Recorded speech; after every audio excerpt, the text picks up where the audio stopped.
Carey Martell here for Power Palace Gym. Today we're going to talk about our heavy bag. This is a 100-pound kickboxing bag from Titan Fitness, which actually is, not too bad of quality. It was the cheapest 100-pound kickboxing bag I could locate. It's actually not too bad, not too shabby. So the reason why we have a kickboxing bag here at a otherwise, weightlifting gym is because many people like to do their cardio on a heavy bag. I happen to be one of these guys, right? I have a martial art background, and I like to do a little bit of kickboxing. So let's talk a little bit, though, about this piece of equipment. Mostly because this is probably the easiest way for me to explain how to use a heavy bag for people who are not familiar with how to use a heavy bag, because it may not be so obvious the proper way to actually use this thing. So first of all, when you are using these vinyl bags, you definitely want to wrap your hands with something, okay? Something, whether it's boxing, hand grip, or MMA gloves, as I'm wearing here, or actual, bag gloves.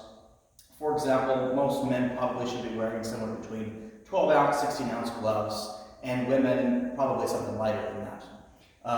And the reason is because if you actually start hitting these bags, right, you're going to start causing tears to the skin of your knuckles and other parts of your hands as well if you're doing other things like chops and things. You will cause tears, and you will very quickly not be able to continue doing your cardio workout because you're literally getting blood all over my bag. Please don't get blood all over my bag, okay? There's no point for that. The other reason is because these bags are not the same thing as a person. You strike a person, most people cannot take the damage that a bag takes, okay? So repeatedly using your fist, your knuckles, to hit the bag is probably going to, very severely injure your hand eventually over time. Now there's certainly types of training you can do to condition the hand, but it's usually not done against a vinyl material heavy bag that swings around. It's usually done against a hard wood object that's been wrapped up with canvas or something of that nature. Okay, we're going to get into martial art hand conditioning exercises, and for most people, you really don't have to do these things because you're not planning to break boards and bricks and things like that. So there's no real reason to do those types of hand conditioning exercises unless you're very seriously into the more karate-oriented martial arts, where having a very strong bone structure in your hand is necessary. Most boxers don't do that. Okay, they just wrap your hands with some type of protective equipment so that you don't injure your bones and bruise up your skin and all that jazz. Okay, so it's a very important safety tip here. Okay, the second thing you should know is that this piece of equipment has specific purposes. Okay, you can very easily go and go completely ape crazy on the bags, which sometimes is fun to do for cardio. Okay, it's definitely a good way to do some high intensity interval training. So completely in on the bag. But before you do that, you need to have good form. Okay, you need to actually know how to do the techniques, because otherwise you're just throwing your weight around crazy, and you could potentially slip, fall, injure yourself because you missed the bag and you threw all your weight behind that punch. You got to work on your coordination. You got to work on your coordination and your actual skills. So I'm going to go over some really simple, basic strikes to do on the bag so that people at least have a little bit of guidance, and I don't have to constantly demonstrate this every time somebody wants to use the heavy bag here in the gym. I'm going to show them this video. Okay? So you do your basic, boxing cross, right? Straight cross, very simple exercise. Okay, you don't have to try to throw it back straight if you don't like. Being able to just make contact with the bag is all you really need to be able to do. Okay, what you want to do is you want to see an indenture in the bag. That's really what you want to see. You don't necessarily need to see the bag. Go straight around. You just want to see the bag, the indenture. That's what you really want to do. Okay. The other thing is that you can do jabs, right? You might get more straight jab. Okay. Jab. You can also need more jab. Okay? Definitely do that. Alright? That's cool.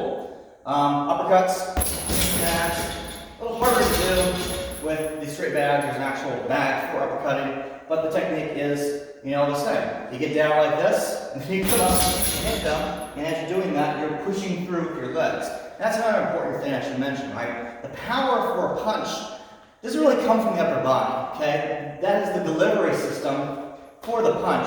The power actually comes from your legs. You're literally using your leg muscles to drive force into the target, using your arms as the delivery mechanism to strike the target. That is how you actually deliver punches. It's not just like, ooh, right? You're using your legs. This little twist I'm doing. You know what? There's really great tutorials on the internet on how to do punches. I'm not going to go crazy deep into that, right? Just like search on YouTube, how do I do boxing punches? How do I do a straight cross? How do I do a jab? How do I do uppercuts, okay? The important thing is to practice on the technique though, right? Focus on hitting the target. Good form, right? Of course you want to do combos, okay? Stuff like that, right? And where you're targeting, that's another thing. You have to think about where you're targeting, right? Obviously the head is, a target, but where in the head precisely, right? You want to aim for the bridge of the nose, you want to aim for the chin, you want to aim for the side of the chin, right here, the jawline. That's where you aim your strikes. A lot of people like to go for the temple. The temple is actually not a great place to strike somebody, okay? If you want to really do some damage, you go for the jawline, you go for the bridge of the nose, and you go for the chin, trying to get a knockout, okay? That's the places to attack the head with. Other places, the body, right? Try to hit them in this little gap where your breastplate is, right underneath your chest, and where your abs meet. That is going to knock the wind out of somebody and do a lot of serious damage to them. Go for the kidney strikes, things of that nature, right? It's very specific places that you're trying to strike. It can be sometimes useful to hit somebody inside the shoulders, a little bit harder to do that with heavy bags. So just, these are the basic targets that you should be wanting to think. And when you're looking at this bag, don't just see it as a bag, right? See it as a person. I'm trying to hit a person, right? I'm trying to hit a person with the bag. The bag is a person, and there's an actual, a clone of yourself, if you will, and you're trying to strike. Okay? And that gives another thing. There's different ways to deliver it. Boxers tend to want to be more distance-oriented, right? And then you have people that are more kickboxers, a little bit more closer, because you're going to use grabs, you're going to use your knees, and things like that. And then, of course, you have certain martial arts where you're close fighting with somebody, which is a little bit more Chinese-oriented in my general experience. So, if you have a range, an eclectic background of martial art techniques, you can do different techniques from different range with your hand strikes. You get more boxing-oriented, right? Back, a little further, a little more oriented, right? You really get close range. So, what's great about bags is you can practice the distancing and timing of your techniques without really having to worry about another person being your punching bag, if you will, right? That's what these are good for. Of course, with kicks, you can do kicks as well.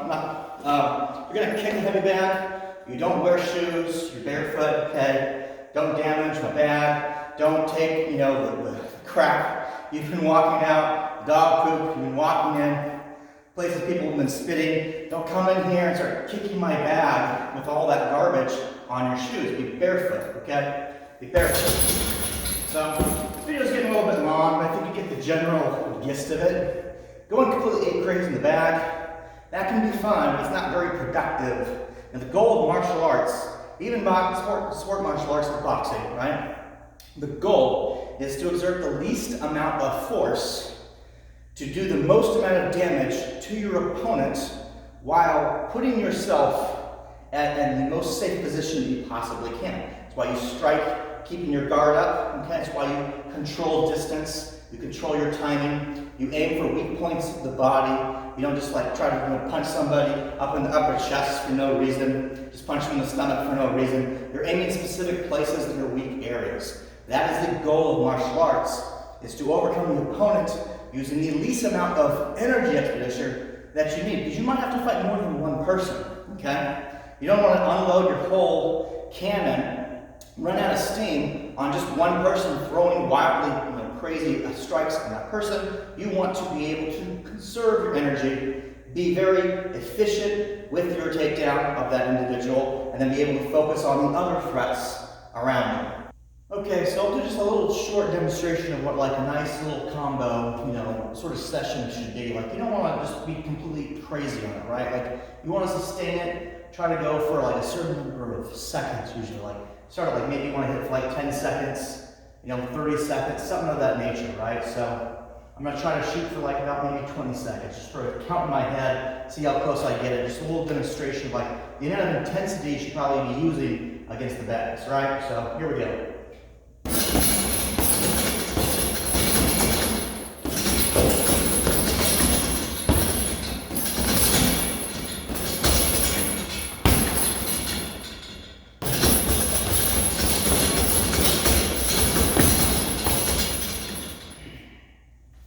Get that flexibility back.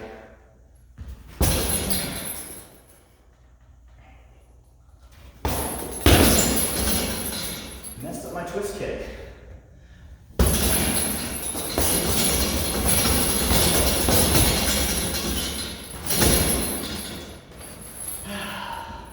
Get my knee up higher. A little better.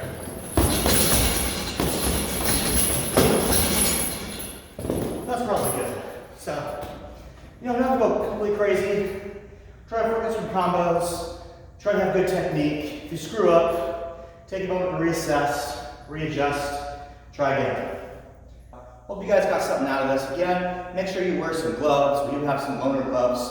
People are welcome to use here at the gym, but I would really suggest buying your own gloves because you are sticking your hand into the communal waters, if you will. Okay, everybody else stuck their hand. Who knows where their hand came from? Your hand sweats inside the bag. You're sticking your hand into somebody else's sweat every time you use the community gloves. So get your own punching gloves. Highly recommend. All right, guys, probably good enough, and I'll see you in the next video.